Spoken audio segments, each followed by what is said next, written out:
The playoff matches are officially set with the Memphis Grizzlies and the Miami Heat moving forward into the playoffs. We're going to talk about those games as well as the playoff brackets overall. We're going to get into all and more on today's Locked On NBA Game Night. When that final buzzer rings, you know it's time for Locked On NBA Game Night. All the post-game reactions to every game across the league, every single night, with insights only the hosts at Locked On can provide. It's the true NBA fans' one stop for all the action. Every game, every night. It's Locked On NBA Game Night. Tipping off now. Thank you for tuning in to Locked On NBA Game Night, where it's every game, every night. I'm Haize, host of Locked On Bulls. I'm joined by Swipa, my co-host, one of the hosts of Locked On Nuggets. Swipa, fun night of basketball today. Only 2 games on the docket, but we're going to also take a preview and a look at the playoff brackets overall now that everything's officially set. The first game of the night tonight was the Miami Heat versus the Atlanta Hawks. This game started off initially looking like the Miami Heat were just going to run away with it. The Hawks make it very interesting down the stretch. This actually turns into an overtime game. And I know that Tyler Herro led the Miami Heat in scoring, but it really was Davion Mitchell completely down the stretch of this game, making big plays offensively, big plays defensively. And even though Trae hit the layup to send the game into overtime, there were times where he just completely disappeared on the floor on both sides of the floor. How'd you feel about the game overall? Yeah, that's not a game that I had that much anticipation for going in, just because I think the Heat in Atlanta, they have a lot of flaws. Obviously, they've traded away some really key parts of their roster. But, credit to both of those teams for showing up. One of the first few things I will say, Zachary Richichet today only played 15 minutes. He was 1 of 11 from the field. Mm-hmm. I said this about Zach Edey the other day in his first play-in game in any playoff experience ever versus the Golden State Warriors. It is very hard to be a rookie and to play in a playoff setting, and especially versus a team like the Heat that's been to 2 NBA finals in the last 5 years. I think that it's just a lot of pressure. You don't know what you don't know. You're playing against guys that have seasoned their game planning against you, and especially a single game elimination. There's so much on the line. And I think that this is a good development point for him. I think Dyson Daniels, he caps off one of the best defensive seasons that we ever could have imagined for a guard in the last 20 years. 11 points, you get 10 rebounds out of him, you get 4 assists, and you get 3 more steals from Dyson Daniels. And Onyeka Okongwu, probably the guy I would say, Hayes, that might have built up his a resume around the league in terms of a big this year. He has 28 and 12, and 12 of 19 from the field. He was efficient. He was strong. He did a lot of really good things for them, but ultimately the team is just very flawed with the Atlanta Hawks. And you saw time and time again today, they get caught in defensive rotations. They just don't have the personnel that you need to be able to defend at a high level consistently enough. The penetration, even just with Tyler Herro, just kind of getting by Trae Young, it's just a lot of things that happen over the course of the game. But shout out to Miami. They start the Khalil Ware, Bam Adebayo front court pairing again.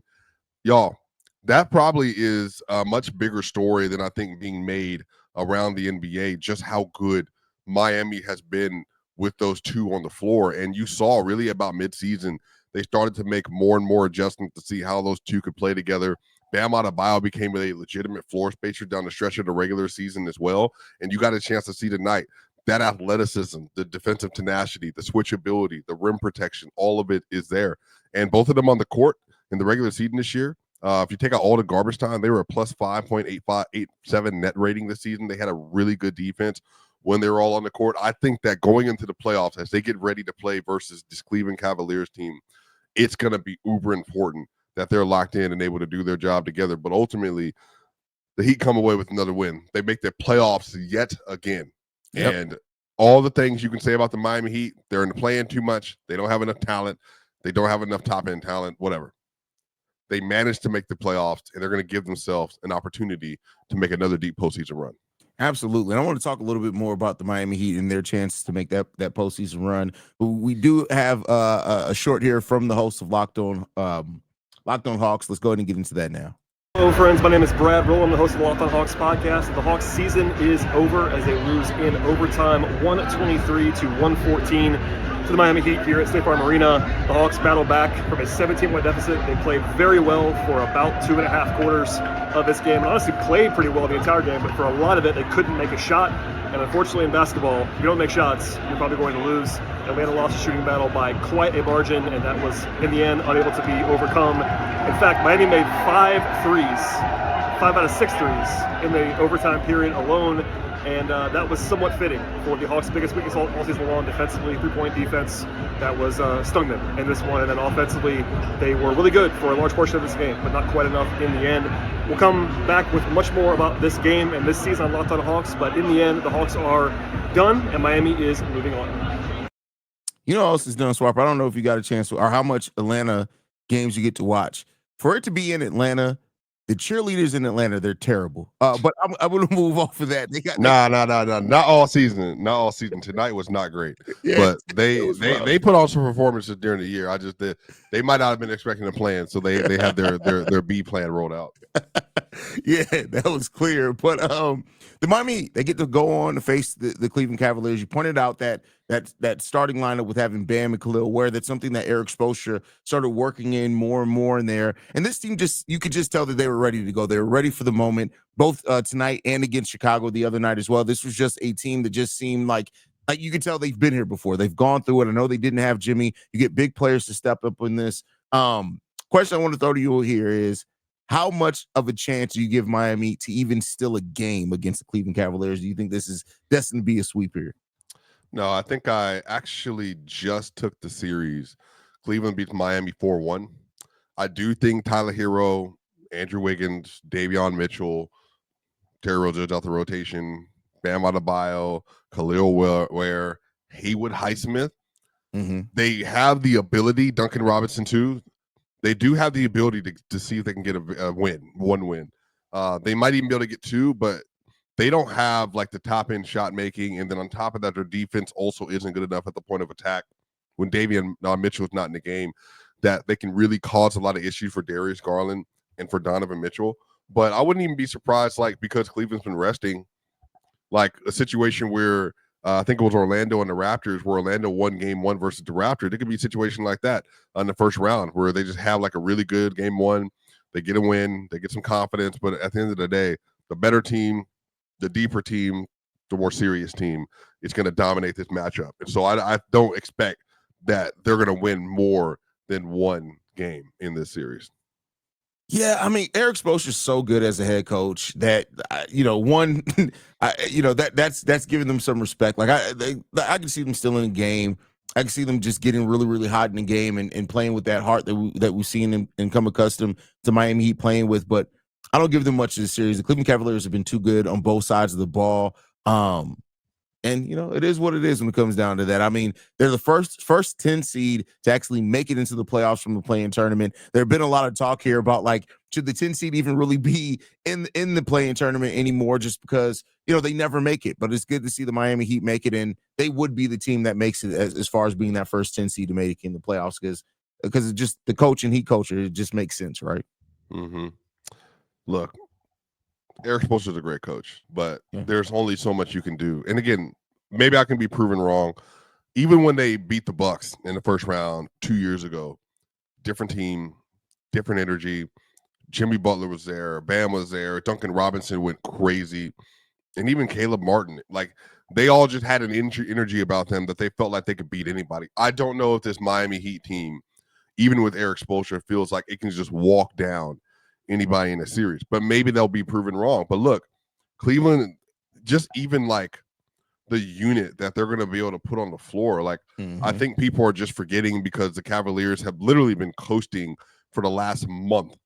Like, that team is stacked, and they're going to have Darius Garland, Donovan Mitchell, Max Strus, Evan Mobley, who is going to be first team all defense, Jared Allen, who's going to make second team all defense for a lot of people, Ty Jerome. They're going to have DeAndre Hunter, Dean Wade, even Isaac Okoro. Like, they're loaded. Like, they have a lot of really good players that do different things. And in the playoffs, you have to have options. And Cleveland has way more options than the Miami Heat do, which is why I think, on top of the fact that they're just better with their top end talent, their bench is also better. So it's going to be really difficult to beat a team that, like, just outright just doesn't have the same level of ability as you do to win basketball games. Yeah, I mean, it just comes down to that. While Eric Spoelstra is an amazing coach, this Cleveland Cavaliers team has been one of the better coach teams this entire season. Yeah.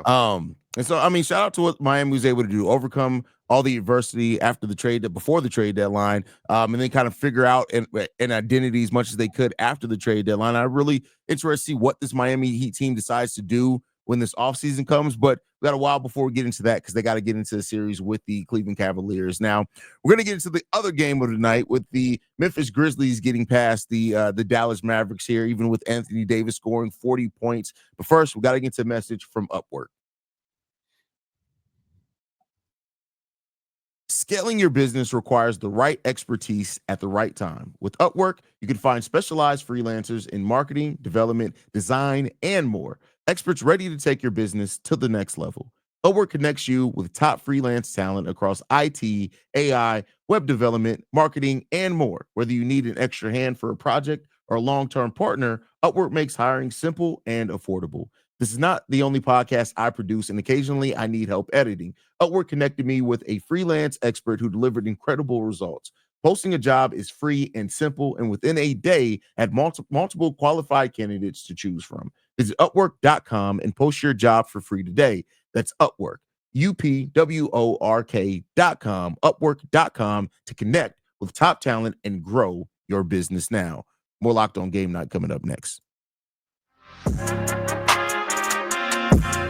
All right, so the Memphis Grizzlies get a victory over the Dallas Mavericks, 120-106 in this game. And despite Anthony Davis scoring 40 points in this game, there was also a scary moment where it looked like he may have tweaked something. But before we get into the game, let's go ahead and hear from the losers in this game, and that's the Dallas Mavericks. The Dallas Mavericks fall to the Memphis Grizzlies in the play-in game. Walk with me.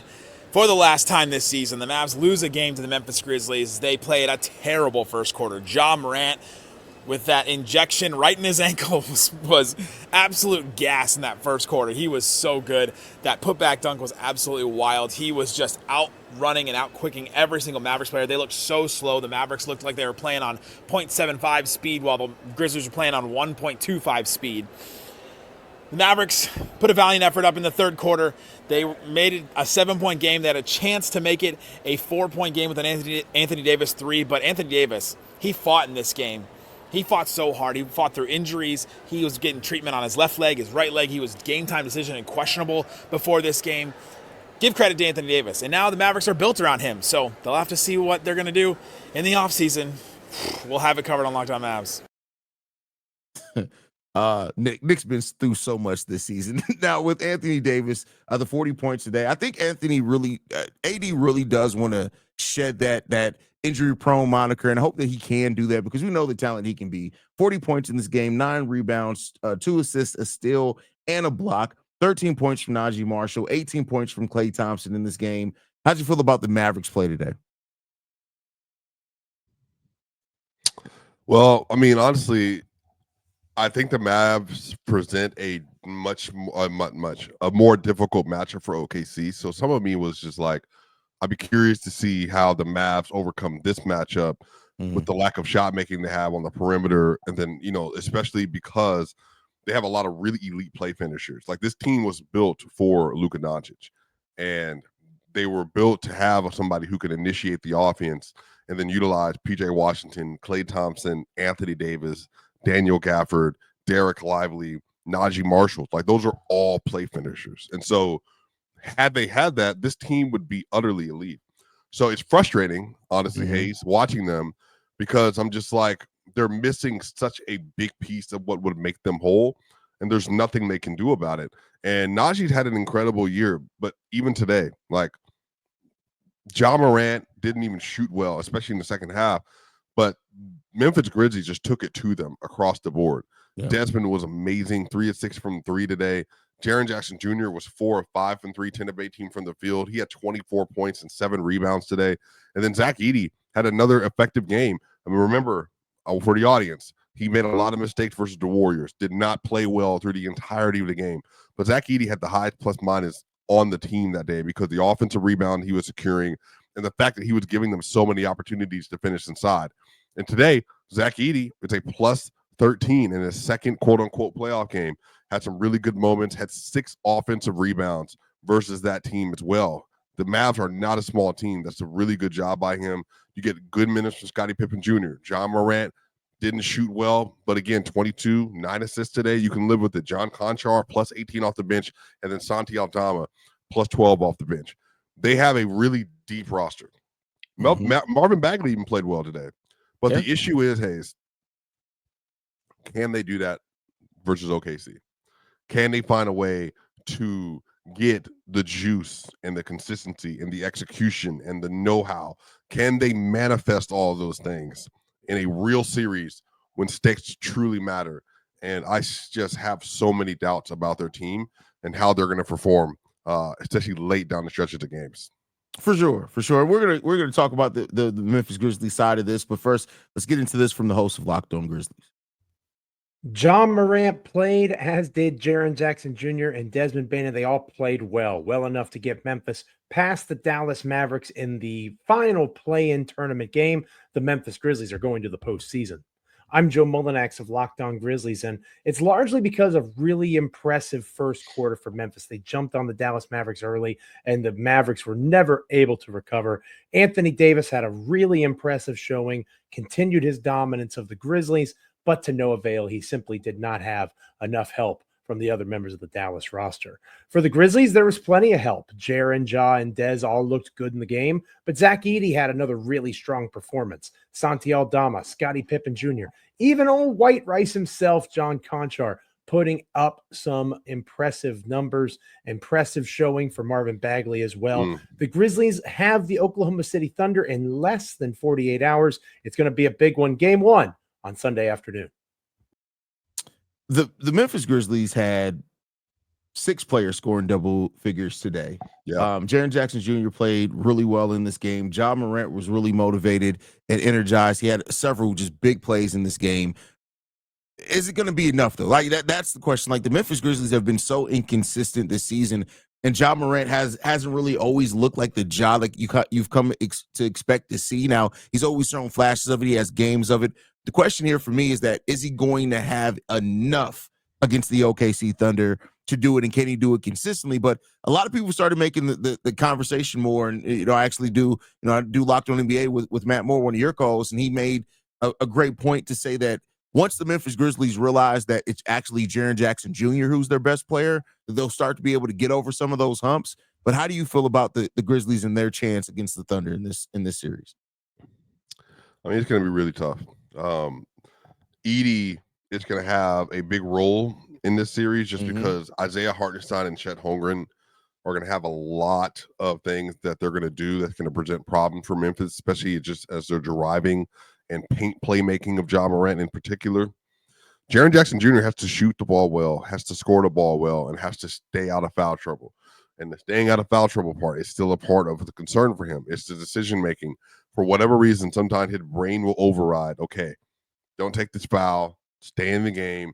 Don't put yourself or your team in the hole. And he'll do it anyway. Jaren's going to have to be consistent. He's going to have to be aggressive.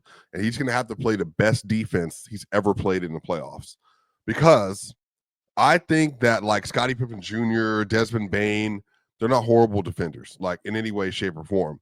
But what they're going to have to do is they're going to have to try to find ways to consistently stay in front versus SGA or J-Dub or whoever's out there. And I don't know if they will. I don't know if they can. And that's why, like, their ceiling is going to be so much lower, because their offense isn't better than OKC and their defense isn't better than OKC. And I don't think you can make an argument that you can see a setting in which either one of them would be better. And then even the coaching advantage, it's on OKC side of Mark Daigneault. That's tough, man. Like, that's a lot to ask for. That's why I just don't have any confidence in this series whatsoever. I actually think that's going to be one of my 2 sweeps in the NBA playoffs. Yeah, man, it's the Memphis Grizzlies have been top 10 in offense, top 10 in defense, and usually that is one of the keys to being able to actually be a contender. But despite them being there, they've never really felt like that at any point this season. And I don't know what's going to have to happen for them to get there. I get it. It's a tough Western Conference, and it just keeps getting better. You're going to have to deal with the full season of Luka and LeBron next year. But the Memphis Grizzlies are going to have to hope that, better health, development, Zach Edey's been so much better than I was giving him credit for. I thought like Zach Edey would be one of those players that was implayable in some series in the playoffs. And he's already learned from his first playing game till now. He's gotten better. He knows how to pace himself. You talked about how much of an impact he had in that first game. Like, he can be such a presence for a team. And it's going to be really interesting to see how he fares against that OKC Thunder, because what their front line's able to do, I know they don't have a lot of depth there, but what Chet and Hartenstein are able to do, if Zach Edey can stay on the court in that one, sky's really the limit for him going forward. Yeah, I think this is a growing year. Yeah. But this is what I will say. I do hope that Memphis takes this series seriously. I hope they take it personally. OKC and Memphis were 2 years ago. Memphis was a top 3 seed, top 2 seed, I believe. They were 2 seed, and OKC was out of the playoffs. And now 2 years later, Ja Morant was at the top of the league. Now 2 years later, everything is flipped. OKC's at the top of the league. SGA's at the top of the league, about to win MVP. And then Ja Morant and Memphis making it through the plan yet again. They better take this personal. This is a matchup of contemporary, matchup of peers. They should want to win this series. I hope they give OKC a run for their money. Let's hope so. But we're going to talk about the rest of the playoff seeding in the brackets here. But first, we got to get into a message from Monarch Money. Ever check your bank account and wonder, where did all my money go? Between dining out, online shopping, and entertainment, it's easy to lose track. That's where Monarch Money comes in. Your personal CFO, giving you full visibility and control over your finances. Monarch Money isn't just a budgeting app. It's a complete financial command center. With all your accounts, investment, and spending all in one place, you can go beyond just managing your money and start building wealth. When I started using Monarch Money, I realized just how much I was spending on streaming services. Spoiler alert, it was a lot. And now I budget smarter and save more. The best part is I don't have to use multiple apps. I just use Monarch to check my finances, track spending, and plan out my long-term goals. Take control over your finances with Monarch Money. Use code LOCKEDONNBA at monarchmoney.com for 50% off your first year. That's monarchmoney.com, code LOCKEDONNBA for half off your first year. More game night coming up next. All right. I thought it would be fun, Swiper, to take a look at these playoff brackets and how this is going to shake out. And I guess kind of have our unofficial predictions for these playoffs. We already talked about the Thunder and Grizzlies. So just real quick here on this one. You said that you thought that this could go a sweep. How are you predicting the series to go if you had to do it right now? Yeah. So right now I have OKC versus Grizzlies as a 4-0 sweep. I don't think that there's any chance relative to NBA chances that OKC has to lose this series to the Memphis Grizzlies. So I have this as a 4-0 sweep right now for the Thunder.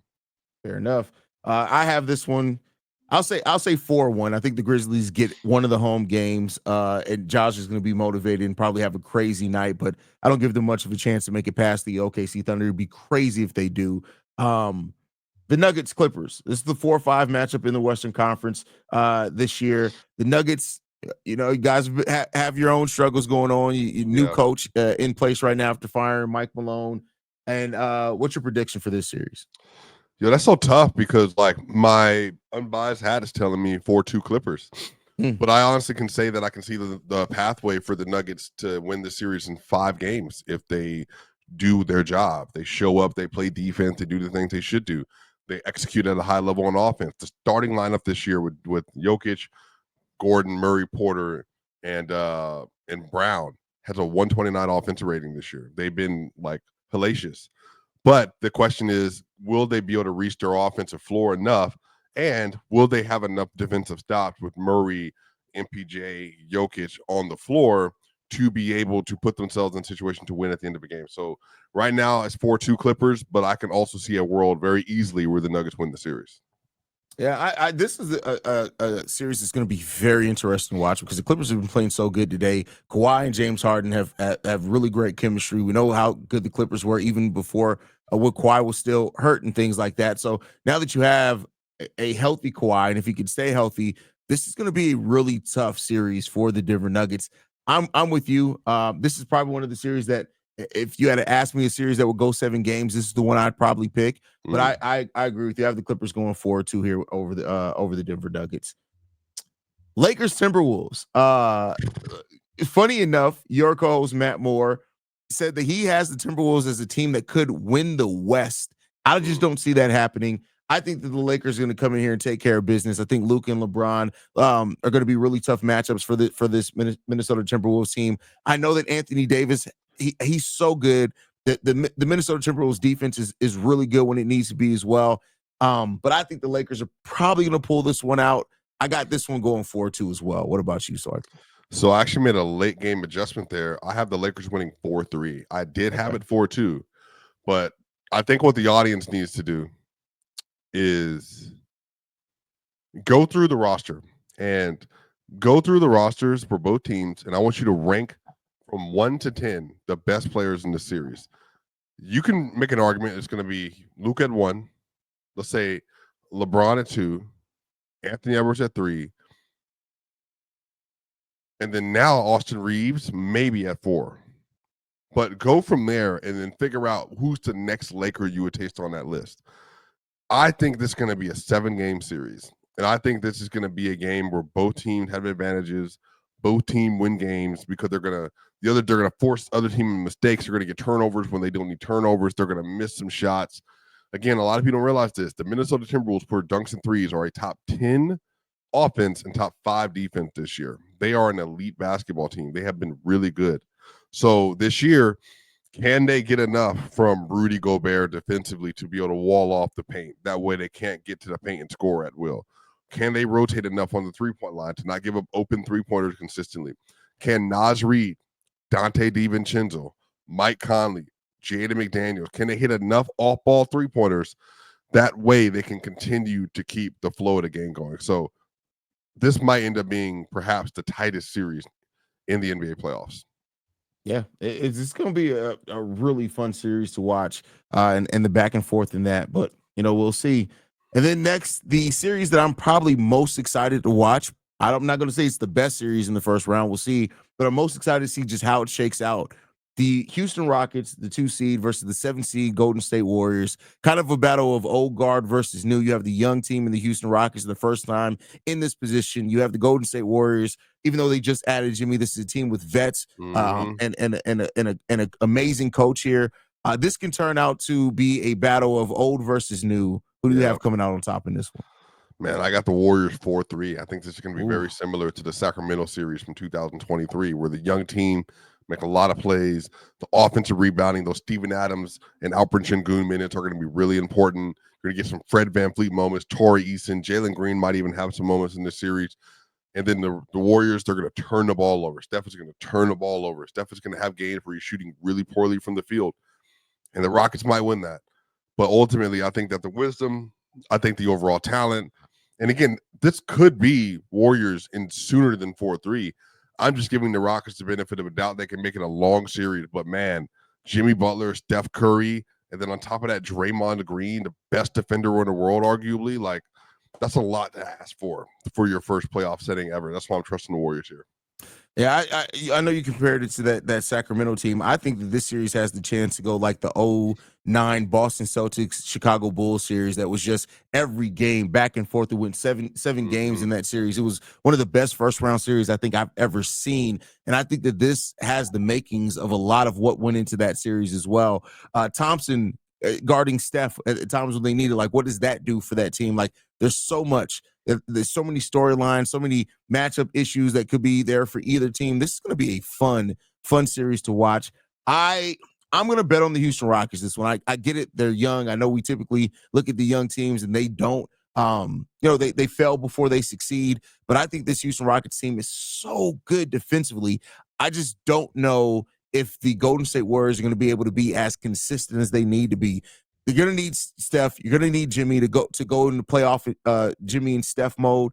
But I'm going to bet on the Houston Rockets to win this one 4-3 in a 7-game series. Interesting pick, but I can see the logic. Yeah. Let's go over to the East. Cavs, Heat, first round. Me, you both already kind of touched on this, talking about the Heat. I'm going to bury the lead here. one game for the Heat. I think the Cavs win this one 4-1. I think the Heat are able to muster up one game because of coaching, things like that. But that's all I'm willing to give them on this in this series. How about you, Swiper? Yeah, I got Cavs 4-1 over the Heat. All right. Pacers Bucks. This is going to be a close series. This is going to be really close. I think this comes down to Giannis a lot in this one, and Dame's going to come back apparently in this series as well, which is kind of unexpected. How do you feel about this one? Pacers 4-3. Great matchup for both teams. Great advantages for both teams. Giannis can have a terrific series. Dame will be back at some point in time in the series. Pascal Siakam, Halliburton. I mean, so many options are available. Aaron Nesmith. They're going to be a really good team in the Pacers. Now, I'm curious to see how Miles Turner is going to be able to kind of deploy his offensive strategy versus Brook Lopez, how much Brook Lopez plays in this series. Overall, this is going to be an action-packed series, but I do have the Pacers winning. All right, cool beans. I agree with you there. I got the Pacers winning 4-2 here. One of my favorite series in the Eastern Conference, Knicks Pistons. I have picked this, and I said this over on Locked On NBA, so I'm just going to say it here as well. I actually have the Pistons beating the Knicks here. I think that Cade Cunningham is going to hunt out Jalen Brunson every possession that he can, and I just trust the Detroit Pistons to make more plays defensively. This has been a season where Cade Cunningham's really made sure everybody knows that he's a star in the making. I think that continues in the series. I got the Pistons going 4-2 here. How about you? I got Knicks 4-3. Okay. Again, this is another one of those series where it's a lot of things that are going to happen back and forth. Brunson versus Cade Cunningham. Maybe the youth of Detroit catches up and they only get to 2 games, but I'm going to hope that they're going to get the best out of Detroit, and Tobias Harris is going to have a lot to say about getting into Game 7. All right. Last series, Celtics Magic. How do you see this one playing out? 4-0. Okay. Maybe 3.5 games we'll know it's a sweep. It's a 4-0 sweep for Boston. Okay. The Magic's defense is the thing, but like you look at Boston Celtics defense, and if they can just slow down one of Paolo and Franz, it throws off so much of what the Orlando Magic have offensively, which they aren't very consistent on the offensive side of the ball. The Boston Celtics, this is their 3rd straight year being top 5 in offense and defense. Teams that have done that in back-to-back seasons, I think there's been 6 teams to do it. Only 2 of those teams did not win the title. Boston Celtics is going to be, I think, going through the Eastern Conference this year. I have this one going 4-1, but I wouldn't be surprised if the Orlando Magic get 2 games into this, but I still got the Boston Celtics winning this one, man. Yeah, I think that's fair. Either way, I think it's fair. Anyway, anything left, Swipe, before we get up out of here? No, man, about time we're here. Been waiting for the playoffs to get started. So this is where the season starts for everybody. There's no more excuses. Like, there's no more training. There's no more warming up, no more getting in shape. All the work you've done from the end of last season through this season, it all comes up to this point tomorrow, and I can't wait for us to get started. Absolutely. Looking very forward to it. We'll be here every night as we are to cover everything over the playoffs as we were in the regular season. You guys make sure you guys go to LockedOnDaily.com to sign up for your favorite Locked On newsletters. All the shows here have newsletters now, so make sure you guys stay in tune with us for that. Locked On Game Night. We'll be back tomorrow after the start of the playoffs, man. For Swiper, I'm Haize. This has been Locked On NBA Game Night. We'll see you guys later. Peace, y'all.